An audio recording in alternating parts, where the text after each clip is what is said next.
थे अभी, वो अपने आप में अनप्रेसिडेंटेड हैं और चूंकि बात तात्कालिक महत्व की है दोनों पक्षों के लिए स्वाभाविक रूप से, इसलिए अदालत ने और अदालत की तरफ ही देखा जाता है जब भी कोई ऐसी स्थिति होती है, तो चाहे वो सरकार हो, चाहे कोई आदमी इंडिविजुअल कैपेसिटी में हो, चाहे बागी खेमा हो, कोई भी हो। तो इसलिए ये माना जाना चाहिए कि इस मामले का जो भी अदालत की तरफ से, जुडिशरी की तरफ से जो इसमें इंटरवेंशन संभव है कानून के दायरे में रहते हुए, वो समय रहते होगा। एक एजेंट साहब, निश्चित रूप से समय रहते ही होना भी चाहिए, क्योंकि अगर समय रहते इंटरवेंशन नहीं होता तो फिर उसका परिणाम जैसा कि हम अमूमन और मुकदमों में देखते हैं वैसा ही होगा। ये मामला तत्कालिक आवश्यकता का है।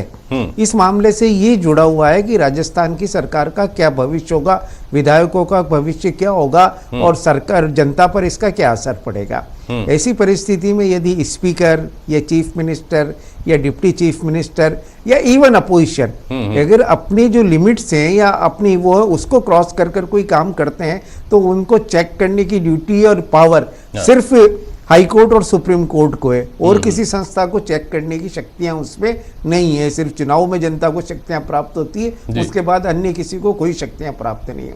तो ऐसी परिस्थिति में एक न्यायालय समय रहकर इंटरवीन नहीं करेगा, चाहे किसी के पक्ष में हो, इस पक्ष में हो या उस पक्ष में हो, तो ये कोई अच्छी भी परंपरा भी नहीं होगी। परंतु आज जिस तरीके से सुनवाई की गई, आज मामले में सुनवाई हो जाती, पर ऐसा लगता है कि जो सचिन पायलट खेमे के लोग थे उन्होंने जल्दबाजी में याचिका दायर कर दी, बिना तैयारी के याचिका दायर कर दी, वरना सुनवाई शुरू होते ही एक सीनियर काउंसिल को ये कहना पड़े कि हम संशोधन करेंगे, हमने इसमें अपनी कमी छोड़ी है।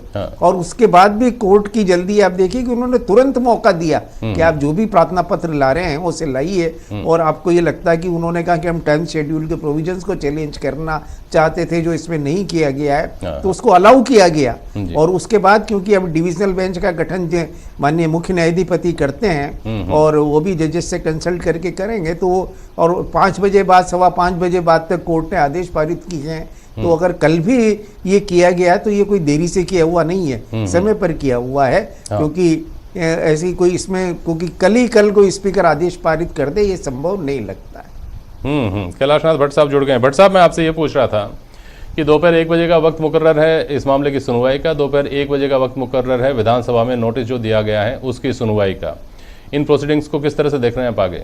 भट्ट साहब, देखिए, वो दोनों जगह अगर पेंडिंग है इससे कोई फर्क नहीं पड़ता। जब सब जुडिस हो गया ना मैटर, तो मैं ऐसा मानता हूँ कि अध्यक्ष महोदय उसको जी आगे कर देंगे। वैसे तो एंटी डिफेक्शन रूल्स जो असेंबली का बना हुआ है राजस्थान की, उसके तहत उनको कम से कम 7 दिन का नोटिस देना चाहिए था, 2 दिन का नोटिस नहीं देना चाहिए था। तो वो अगर अपने डिफेक्टिव नोटिस पे गैरहाजिर करके कोई कार्रवाई करेंगे तो वो तो वैसे ही इलीगल है। इसलिए अध्यक्ष महोदय को तो एक